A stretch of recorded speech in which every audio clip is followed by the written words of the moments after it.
Hey, good morning, you guys.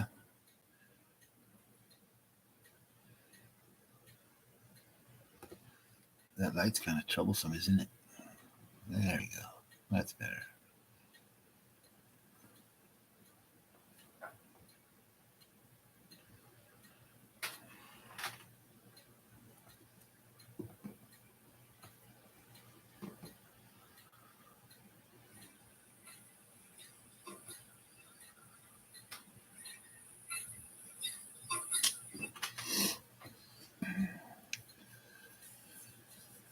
Tuesday Live, Steve. Yes, sir. Yeah, looks like it's just you and me. I'm just fooling around this morning. Hey, Jeff. Morning. This is nothing crazy or anything like that. This is just me. Uh, I'm fiddling around with a chassis here. Good morning, Richard. The fingers. I don't see the fingers. He's probably working or driving. One of the two. I was just futzing around this morning with the chassis here. I don't know. I just thought maybe somebody'd like to see what I'm doing. It's nothing official here. Good morning, Gene. I hope everybody's well this morning. Don't mind the background over there. You can see my laundry basket. Pretty soon here, I'll put you down here so you can actually see what I'm doing. But yeah, it's going to be soldering a few things. I built this chassis I'm building this little 32 Ford. And we got a chassis almost done. There he is. There's the fingers. Good morning.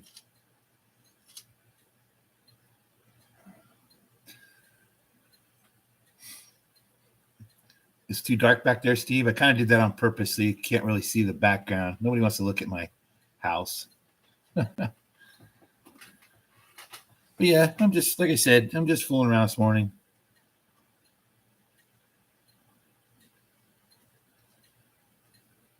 You're planting a garden. Fun. So yeah. Got a while before I have to go pick up my son from school. So like sneak in some time working on this chassis here. I'm trying to get this car moving forward. And I just thought I'd show you guys a little bit of how I solder some of this stuff. I know a lot of guys are scared of soldering. Not scared, but yeah, it can be off-putting. So I thought I'd have a little coffee and work on this car. So it looks like it's just going to be a few of us. So I'll go ahead and turn this down here so you can see here. So let's see what we got. Let me see if if it's even good. Oh yeah, okay, that'll work. My phone shut off over here. You guys hear me all good? The sound's okay? Not that you want to hear me talk. But yeah, like I said,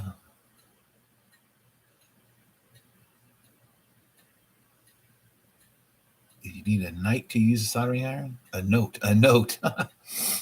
Nah, it's not that hard. It's really easy, Steve. Sound check good, Jeff. Thank you. Oh, okay. Thanks to fingers. So, like I said, this is a really, really crappy one of my castings from a really old mold. It's a slosh casting, which means it's a little heavy on the inside, but I'll grind that away. But I've been fooling with this morning, cutting the windows out and whatnot and getting it ready. And it's going to be one of my little rusty jalopy modifieds. But the chassis, I wonder if I get you guys closer. Let's see here. Let me see if I can move you down just a little closer, because this is a crappy Amazon camera I got here, and it doesn't really zoom or anything. Let's just get you closer. That'll work. Let's just put you all the way down. All right. That'll work. How's that? Is that better? Can you see better? So the chassis is built. It's a rolling chassis. And now I'm doing all of the detail stuff, putting all the Nerf bars and all that stuff. Yep, you are right, the fingers, keeping it clean. You can do it, Jeff. Yes, sir. And we've all seen, George's videos, especially. He's done a hell of a job showing everybody how to build a chassis. We all do things a little differently. It just depends. We all have these, where are they at? This is kind of the industry standard now. These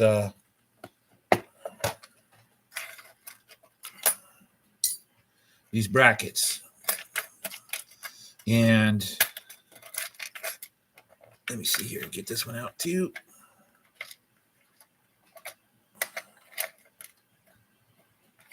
There we go. These are the hobby standard now. Harry went to great lengths to collaborate with Slot Car Corner to get these brackets made, and they are fabulous. And they save a lot of work making, having not to make these anymore. But on occasion, like I'll still use these. I use these a lot. They'll work for my guide tongue. Of course, you cut it and modify it however long you need it. But on some of these cars that I build, these are old cars. Bodies are very narrow. And so this bracket is a little too wide for me. It's too much. So I have to go back to doing it old school. And let me see here. Can you see the bracket? Get that down camera to focus there. The bracket is it's homemade. I make them. It's not really a bracket. It's a straight piece of. Hey, good morning, Raul. Thanks for stopping by. But these, sometimes I have to make it myself. And it's very simple. The measurements are easy. I just use my micrometer or my caliper, make my measurements, drill my holes, and do that. And then for added stability and whatnot, I add these. I have bars here. It goes across and it solders to the chassis. Same with the rear axle. I still use the same tube and the same bushings, but instead of having that bracket to have it all, I have to set it up with the axle, and then I use the same thing. I use the piano wire to strengthen everything. Well, if you used to be a plumber, Gene, this should be easy for you using the solder.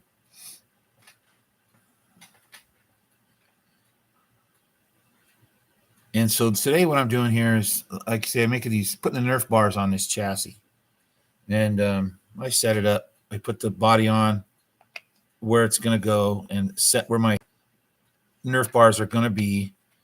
And, and make some marks. Just mark it out on the chassis. Now, a lot of guys just solder this stuff directly to the chassis. And as you can see, mine are staying on there. I'm moving the chassis around and they're not falling off. That's because I drill holes. You can see them there. The hole here, the hole here. And it's all I use. You'd be surprised how easily a new bit, a new drill, and a little pressure by hand, drill a hole real easy. But it makes things a lot more durable. These cars take a pretty good whack, especially if you send them to Home Racing World. We race the hell out of them. They're not shelf queens. So I like these things to stay. And if you just solder it directly to the outside, chances are if it takes a good whack, it's going to break off. So I drill holes.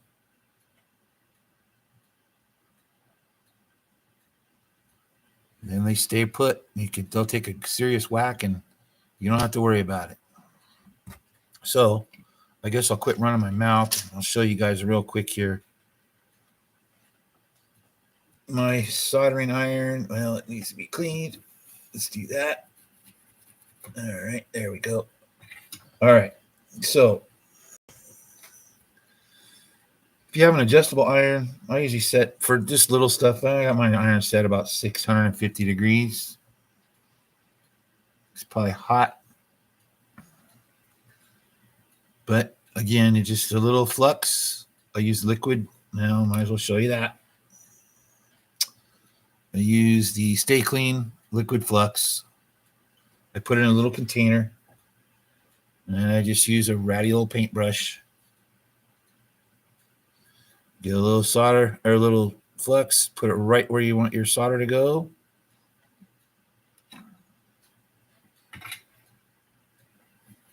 Make sure your soldering tip is clean. All right, here we go. Get a little solder on there. A little smoke action. And here we go.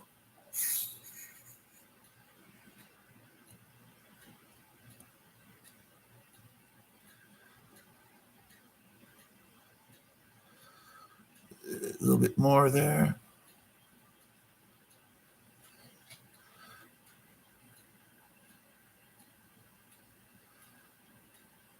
There you be. It sucked it right down into the hole that I drilled. That sucker is not going anywhere. Let's do it one more time. A little flux.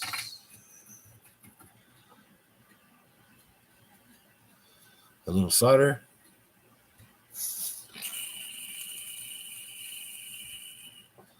And there it is. Easy. There's George sending me a text message. So let's try it one more time on this side. And let me answer George really quick here. See what he's doing. I was talking about it over again here.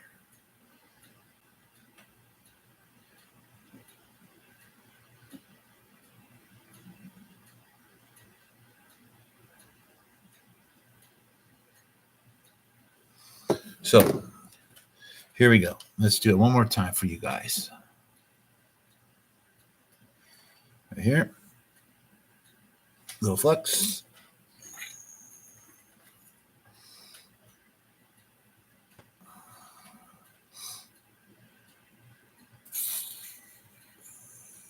I don't know if you can hear it sizzling.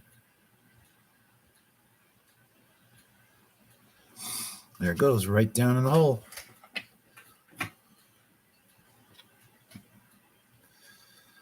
One more time.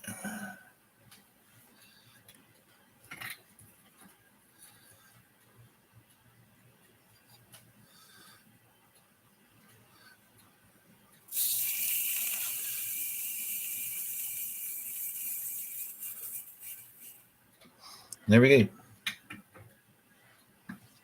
Just like that. Solid now. Now she'll take a hit at Home Racing World. You can beat on her all day long. So, what do you guys think?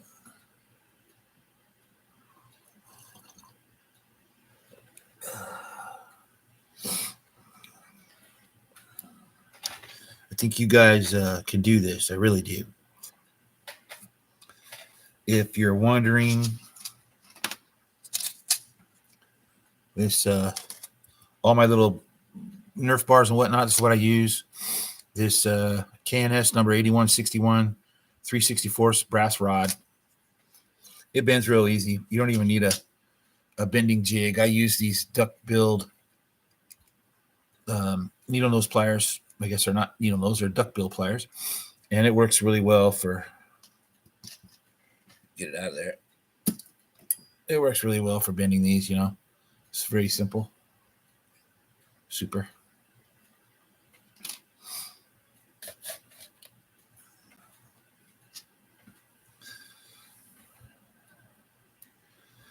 So next I'm going to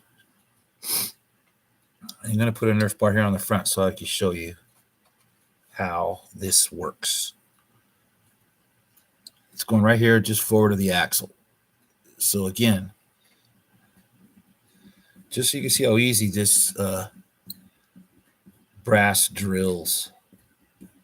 You don't need power tools. I have arthritis in my hands and I can still do it. It's not that hard. There you go. Perfect. See? Perfect little hole. Do another one right here.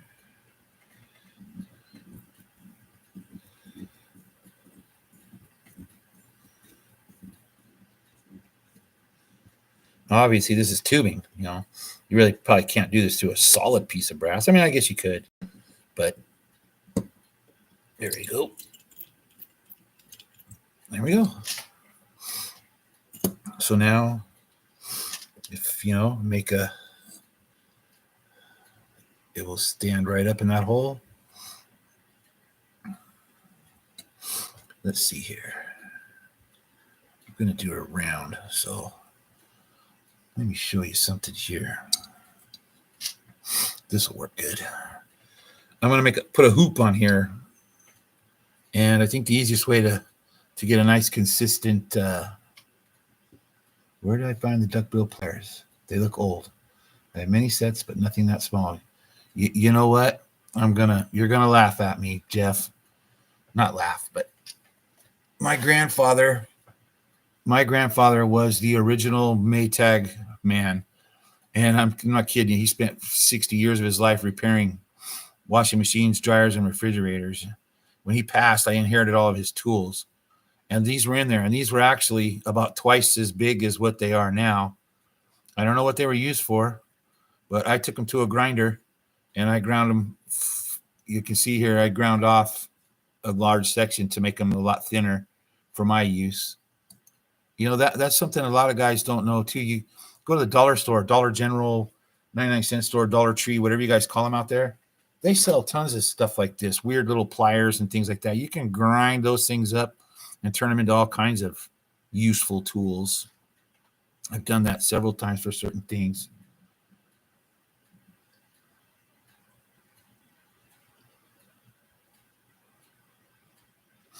Oh man, that Duprene's contracture. I've heard of that. The fingers. I wonder sometimes I get it. My fingers lock up a lot. Like I'll wake up in the morning and especially these two, they're stuck and they click when I open them up and they click for a few hours until they loosen up. I wonder if that's what I got going on. But like I said, to make this hoop, nice consistent bend, I use something like this. Just this bottle.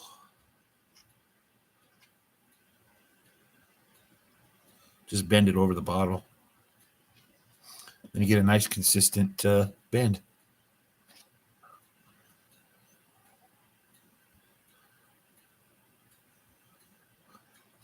Now I need to figure out how high I want it. Because that's way too high. So down here, about even with the cowl.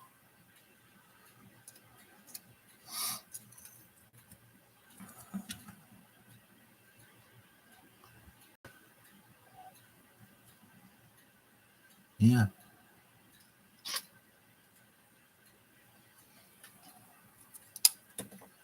And a little mark here.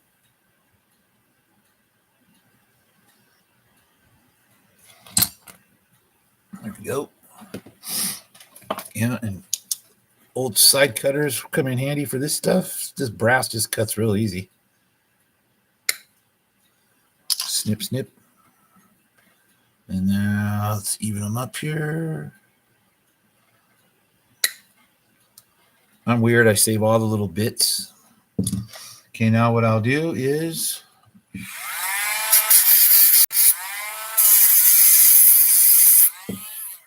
clean up those ends.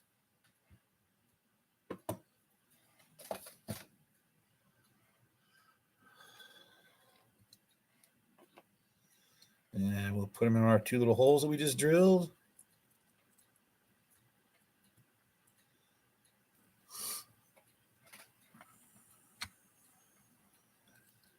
Yeah, perfect. That's perfect.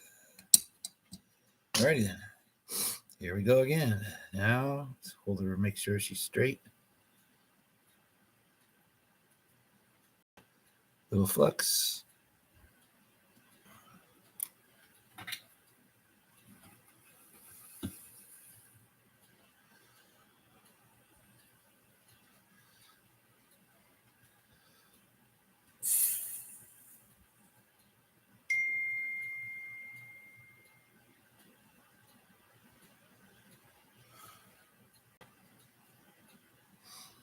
Sorry, I'm not being talkative, boys. Sometimes I concentrate and I forget to talk. There we go.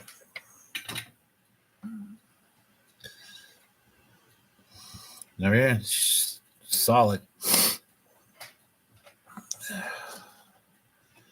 So there we go. Starting to look like a car now. I got my own tires that I made for it. Because as we've discussed before, nobody makes any tires that really look correct for these old jalopies. So I make my own damn tires.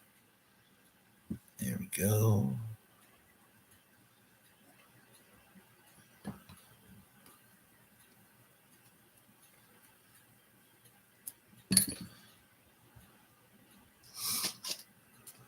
All right. What do you think, fellas? Starting to look like a car or what? Oh, here we go.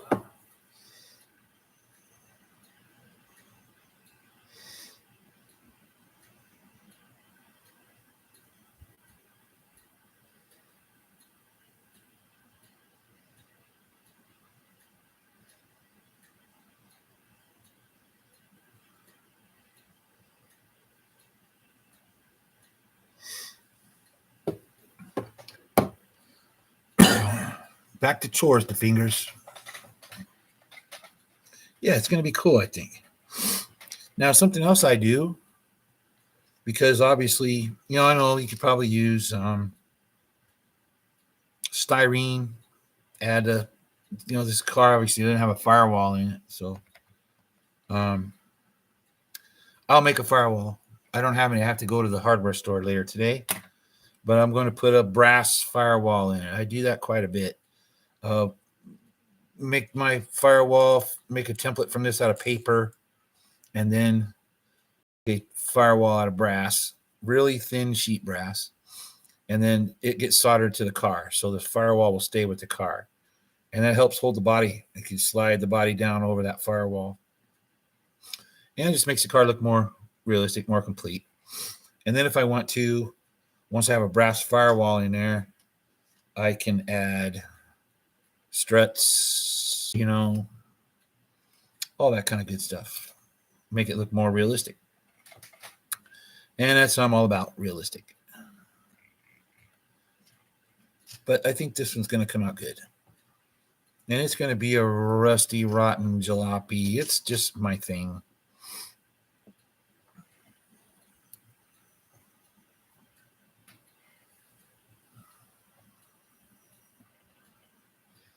Yeah, I don't blame you, the fingers. I have horrible back problems and neck problems. I have a bunch of really, really jacked up vertebrae. And they keep telling me surgery, surgery, surgery. And I've been putting it off for 10 years. And I don't know. I might be getting to the point where I can't put it off anymore. Sometimes, I literally can't bend over to tie my damn shoes. So I might have to do something about that here soon. But I'm overweight, but it ain't my overweightness that keeps me from bending over. It's my lack of mobility. But it's all right. We do what we have to do, right? But anyways, guys, I don't know. I just wanted to show you guys what I'm doing, how I do it, give you a little pointer. I was going to make a big old video, and I might still.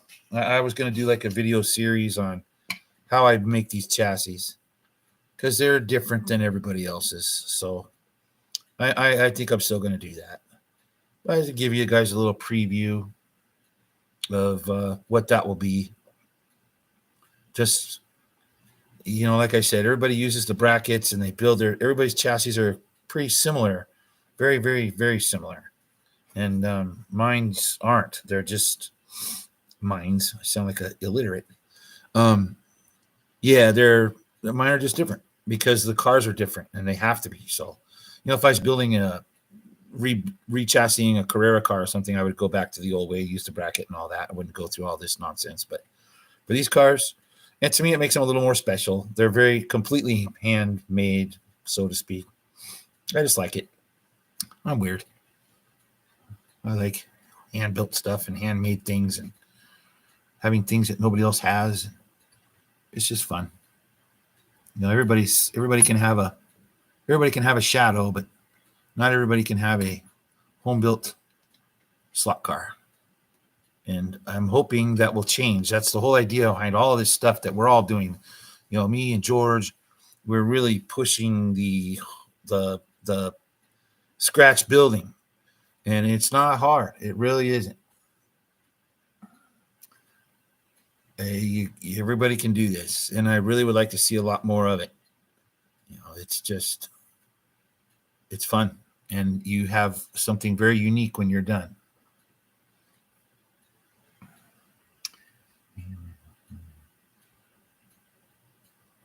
Yeah, it sucks the fingers. I don't know how old you are. I just turned 59 a few weeks ago, so I'm looking at down the barrel of 60, and I'm telling you, getting old ain't for sissies.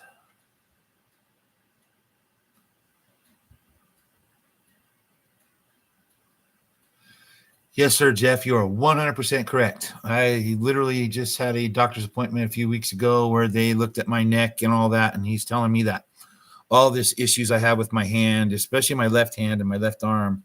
I thought I had a torn rotator cuff or something in my shoulder. He said, "Nope, there's nothing wrong with your shoulder. It's all from stemming from the stuff." My wife actually took me to the emergency room a few weeks ago because we thought I was having a stroke. And it turns out, nope, no stroke. I had a CT scan, I had MRIs, I had all of it. Nope, the only thing wrong with me is my neck is really screwed up. So yeah, I'm gonna have to address it soon.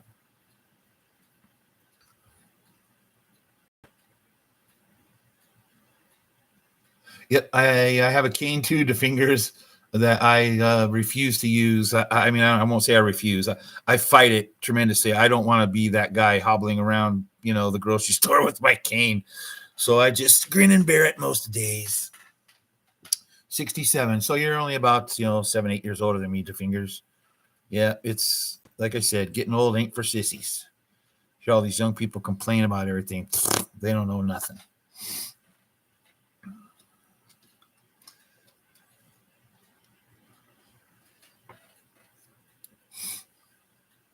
So, guys, what else would you like me to show you? I got about where I'm about at a stopping point on this for a little while. I got some other little project stuff in the works here. This thing started out life as one of those snap tight kits, the 34 Ford Coupe with the chopped top. In fact, where did the top go? I think I threw it away. We're gonna make this into a roadster. I've done this before. I just didn't make a mold. This time I'm gonna make a mold, so I'll have some bodies. But I like the roadsters. As you guys know, we've got this baby over here. I'm a roadster guy. I just dig them. So I'm gonna have some 32 or 34 roadsters here. I can't find a good 32 body. This one is not gonna work. And I can't even find it. This car is actually under scale, but I want to make some 34 roadsters. Yeah, this would actually work pretty good on there too. Yeah.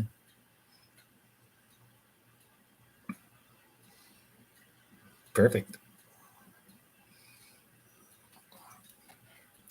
But yeah, had this removed from my neck. Oh wow, Jeff, that's cool. Hey, Dick, how's it going, brother? Okay, Dick, you got to clear this up for all of us right now. Do we call you Dick or do we call you Danny? Because it gets confusing, brother. I call you both because I'm not sure which way to go. So let me know right now. What's the official word? Where do we call you? Mechanical maintenance, metal fabricator. Yeah, I'm right in the same business of you guys. I spent my entire life working in body shop. I was a painter for a very long time. I spent most of my career doing that. I was also an aircraft painter for about 10 years. So, yeah, on my feet all day, up and down, on my knees all the time. Yeah, repetitive motion, all that stuff. Good times. I also owned my own hot rod shop for a while, so I did a lot of fabrication work. Yeah, I'm in the same boat as you guys. Okay, so but you that still doesn't answer my question, my friend. Do you want me to call you Dick or Danny?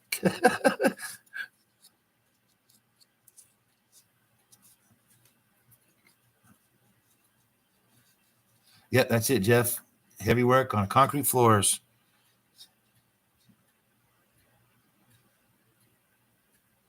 Yeah,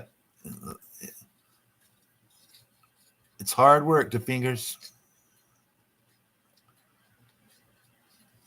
So you on top of all the hard work, you were exposed to heat all the time as well. That was probably fun.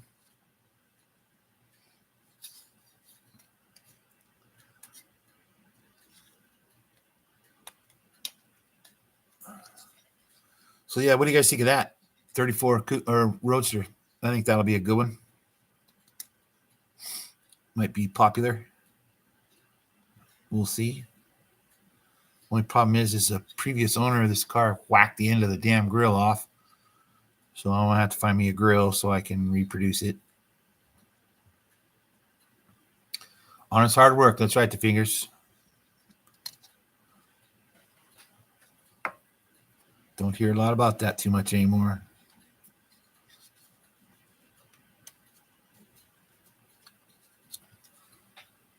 Yeah, I enjoyed my job too. I miss it.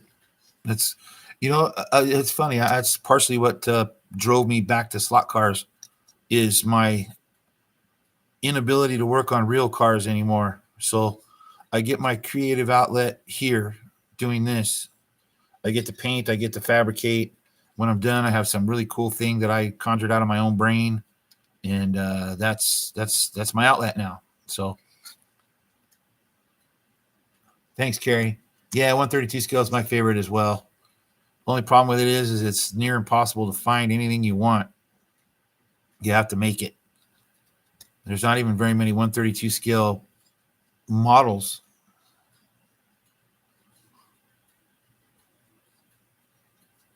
Whew, that sounds way too hot for me to fingers.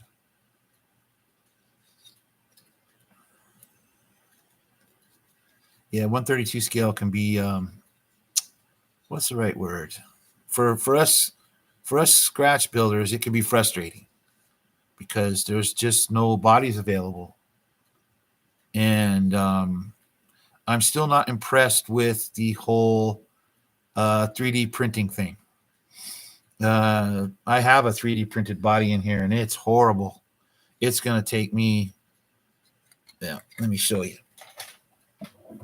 This is a 3D printed body that was turned into a casting. And whoever cast it didn't spend much time. There it is. Didn't spend much time making this body nice. It is rough. You can't really see it on this crappy camera. This thing is rough, rough, rough. I am going to spend a lot of time sanding and priming and sanding and priming to get this thing good enough to make a new mold from. And I will, because I'm weird and I want a push truck and I want a Chevy push truck. So this is what I'm going to make. But yeah, I'm not impressed with the 3D printing. It either looks like stacked fishing string or sand, and it just requires a ton of work to get it to where you can use it. And you can't really use those 3D printed bodies as a slot car because they're so brittle. First time they de-slot and smack a wall, pow, that's it.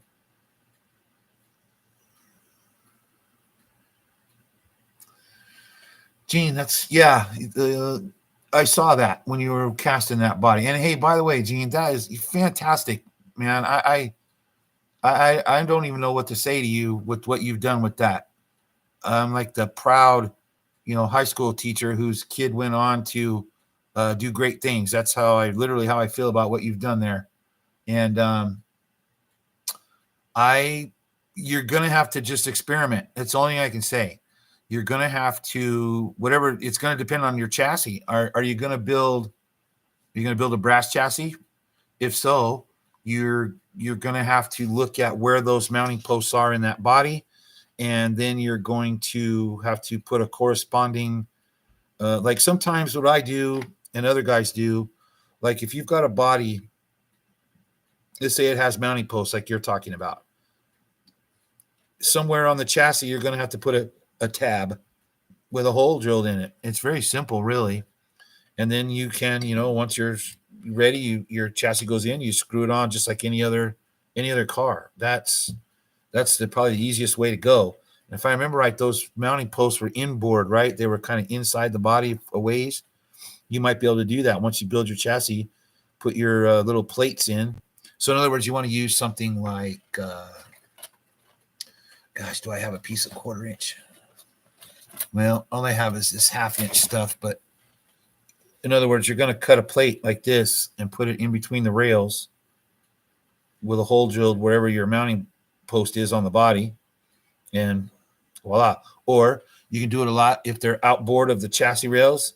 You go like this, straight across, and you cut this off. Probably easier to show you maybe with this thinner piece, across the rails. So then you drill your holes outboard and mounting posts. Is that making sense?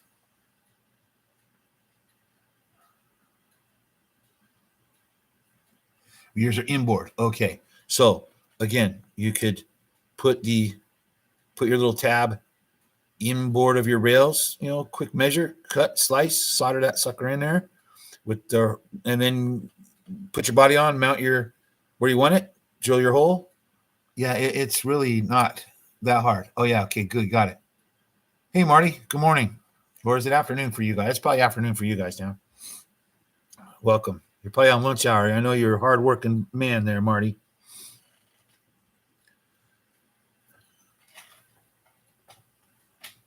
Yeah, I'm so if you guys got any more questions, just let me know here. I got some time. I don't have anywhere to be for a while.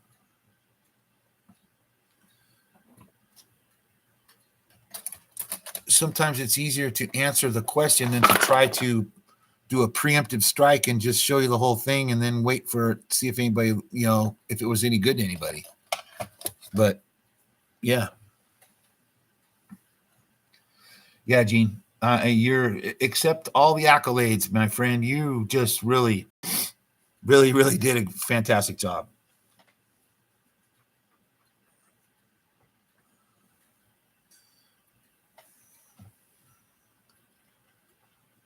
And I don't know. Sometimes it's easier for someone who's never really done it, who doesn't have any preconceived ideas. It's easier to teach them. A lot of guys already know how to do most of this, so teaching this is like teaching an old dog new tricks. But still, you learn. I learn every day. I see things. Some of the stuff that George has done and whatnot. I learn, and you have to have your mind open to all this, or it's a moot point. Just go into it wanting to learn. Good. That's good, Raul. I hope so. I would really like to get all you guys. I'd like to see you. I'd like to see Marty. I would like to see Marty build his dream, Maverick. That's really cool. I think that'd be fantastic. I'm still working on your stuff too, Raul. You sort of you gave me a bit of a reprieve when you told me you don't need it like for quite a while, but it's here. I have it here. It's all set. I'm working on it. And I would like for you to see it and maybe copy it, then because you're going to have it in your hand. That particular car is going to be different. I don't know that it's going to have an actual brass chassis. I might actually turn the model itself into a chassis. It looks like it might be the easier way to go for that, but we'll get to that when we get to that. But yeah, I want to see you guys all building. I like these things I like the things that Harry does where we have these themes. Like, like right now we've got the hot rods to HRW thing going on. It gives you a set parameter. It's like, okay, a lot of guys maybe don't start building anything because it's like, well, what do I want to build? I don't know. But you see something like that catches your eye. Oh, hey, Home Racing World's having a race, hot rods. Okay, now I know I got to build a hot rod. And then you have something to work with. I think we're talking about maybe next time doing vintage NASCAR, like 80s NASCAR. We're thinking about doing something like that. That gives you something to look to. So then we're all building the same thing. We can all help each other. I like that idea. So maybe that's what we need to do. Maybe we need to give you guys set parameters and go, okay, give you guys homework. How's that? Here's what I want you to do. I want you to build a blah blah blah car, and then off you go. Thanks for spending your lunch hour with me, Marty. Appreciate that.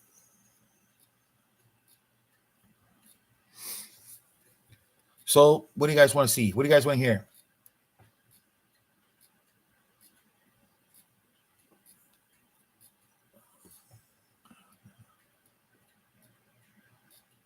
Good. That's good, Raul. I was hoping that's what it would do. I actually have something else I'm going to do for you when the time comes. It's a ways away yet, but I have something I want to show you that will maybe help you. I thinking about doing the same thing, yeah, for Marty, because I want you guys to start doing this. So I have I have an idea in my head of something I want to do. So we'll make it happen.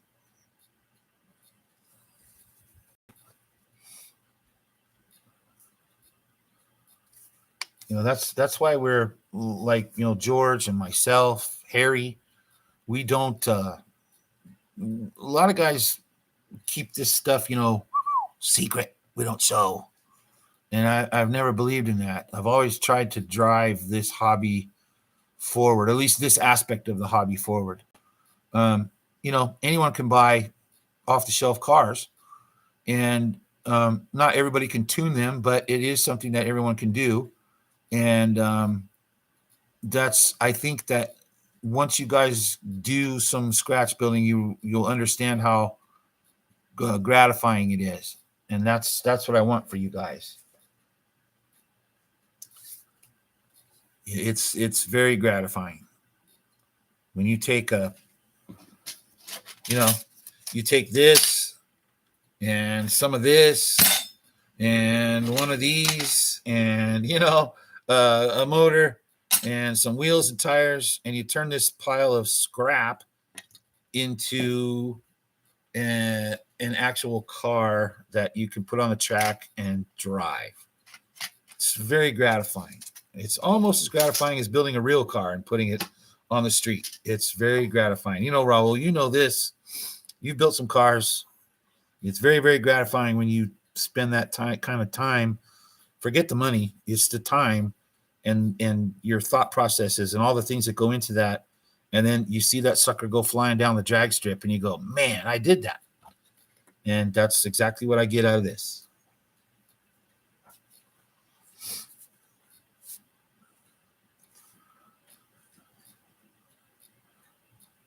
I get lost sometimes with you guys. You guys are, and I tune in and I watch, but I don't ever really have much to offer on everybody else's stuff, because like I said, I buy plenty of ready to run cars, but I am not.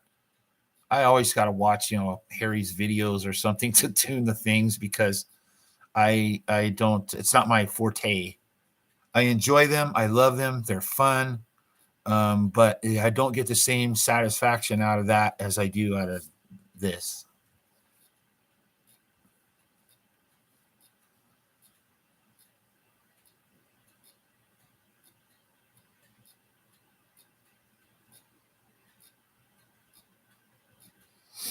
So anybody up to anything else today? Any other slot related activities? I know that most of you guys actually work for a living and you don't have time for slot cars in the middle of the day.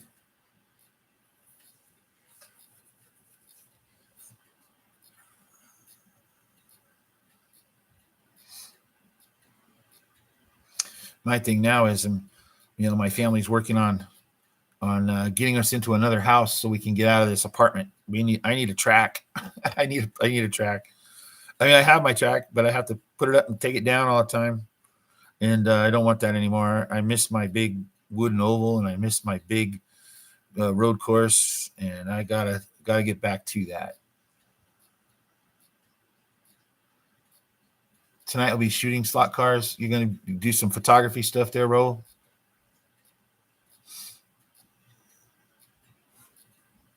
Your photo work is always awesome. That's another thing I miss doing the same thing. You know, I used to take a lot of pictures. I have thousands and thousands of pictures on my computer here from my old tracks. Video work. Yep, video stuff too. Well, you guys, I don't know if you looked at my old videos that are here on my channel at all, but those are all, those videos are old from my old tracks. And yeah, I miss doing that. Making the little movies, and yeah, it's fun. It's part of the hobby, totally part of the hobby. Photography and all that, it's all part of the hobby. Don't let anybody tell you it's not, because it really is. I mean, why else would you go to the trouble of building this really cool track and making the scenery, doing the things like, like what Boone does, all that fantastic scenery? Why would you build all that and then not share it with photography? That would make no sense to me whatsoever.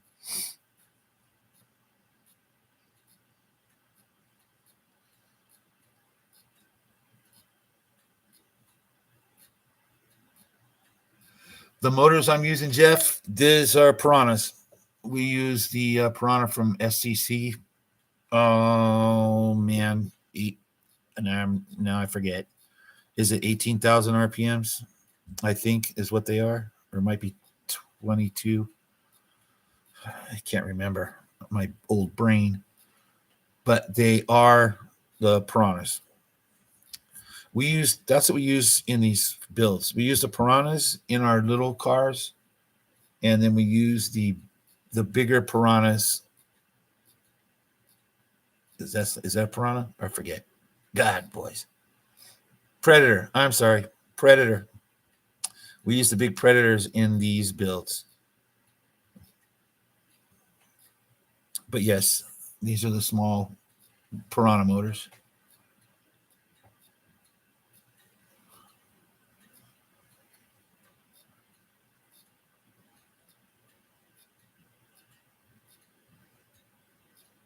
Cool, Steve. Yeah, always look forward to Marty's 2 Lines Tuesday, man.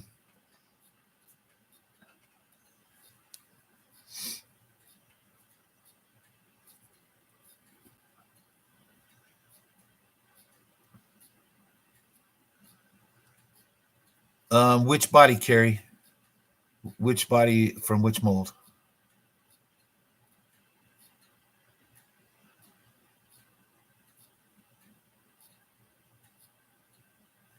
Yes, this is from my mold. This is probably the last one I'm going to get out of that mold, though. That mold is so terrible. I'm trying to get more molds made. It's just a long process, as Gene can now attest to. It's not the easiest thing in the world, but I've got the 37 coupe done now, so it's time to work on. I need some earlier cars. I have that Model A mold as well, but that body, it needs a little work. Yeah, I don't make any 1/25th scale molds, Carrie. There's no reason to. Every single car on the planet practically is available as a 1/25th scale model kit. And if not, then there's companies like, Jimmy Flintstone, that he also produces 1/25th scale resin bodies. Some of the cooler cars, like 32 Fords, where you can't buy a kit that's already chopped, he's got them chopped, So no reason to ever make a 1/25th scale mold. That I do these 132 scale cars all the time. Honestly, the only time I ever build these 1/25th scale cars is when Home Racing World has one of their races, and it's stipulated that you got to use 1/25th scale. So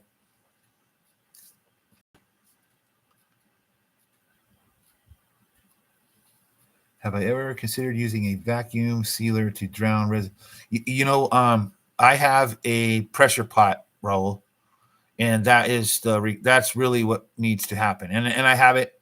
The problem is, here in this apartment, I can't really drag my air compressor out here on the patio. It would probably really aggravate everybody around me. So, and my garage is really far away from the apartment, so hard to get back and forth over there. But I do have the pressure pot here. I've been looking at a small air compressor I just want like a 1 gallon air compressor, just enough to pressurize that pot to about 20, 25 pounds. That's all you do.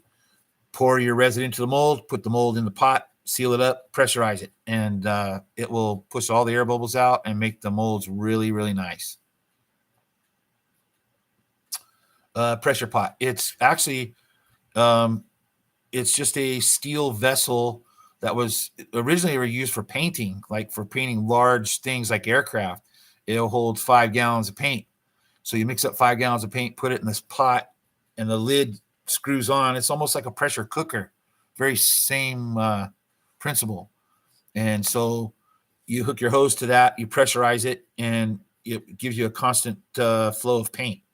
Well, for our purposes, you just basically seal off the outlet and only allow it to take air in, so it will pressurize. Put a gauge on it and pressurize that pot to, like, say for this stuff, 20, 25 pounds is plenty.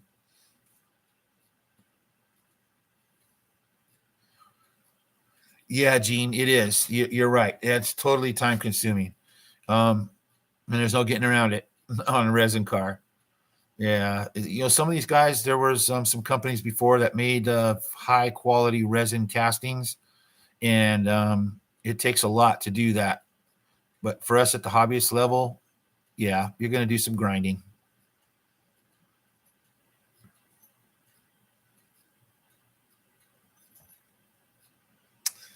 You know what, Jeff? I might, except that they go really slow. I would probably take quite a bit for one of those tire pumps, for lack of a better word, to pressurize this pot.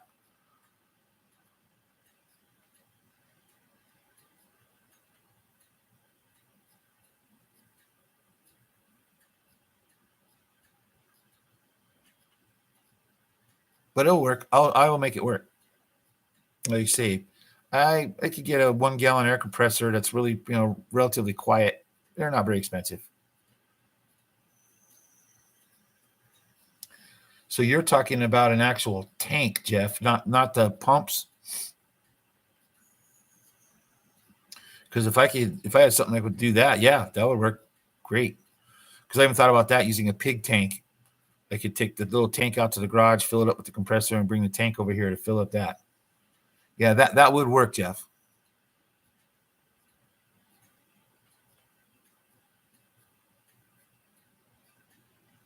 And it may be something for me to to think about.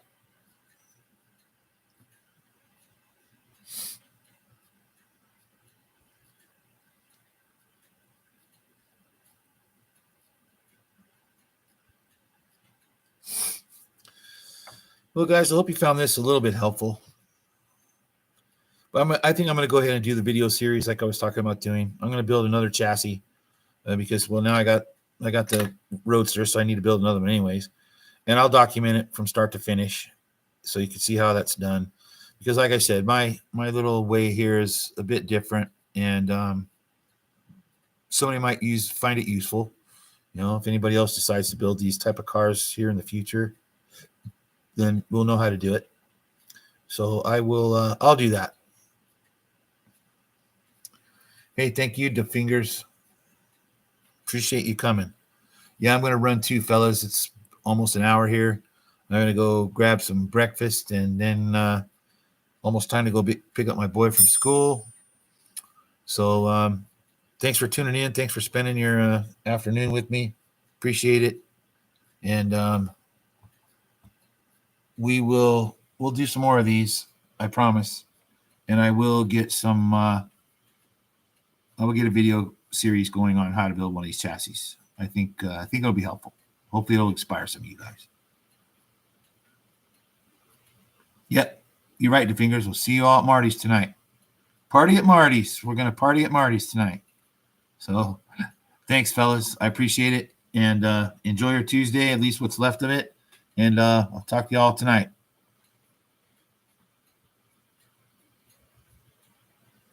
Thank you, Jeff. See you, boys.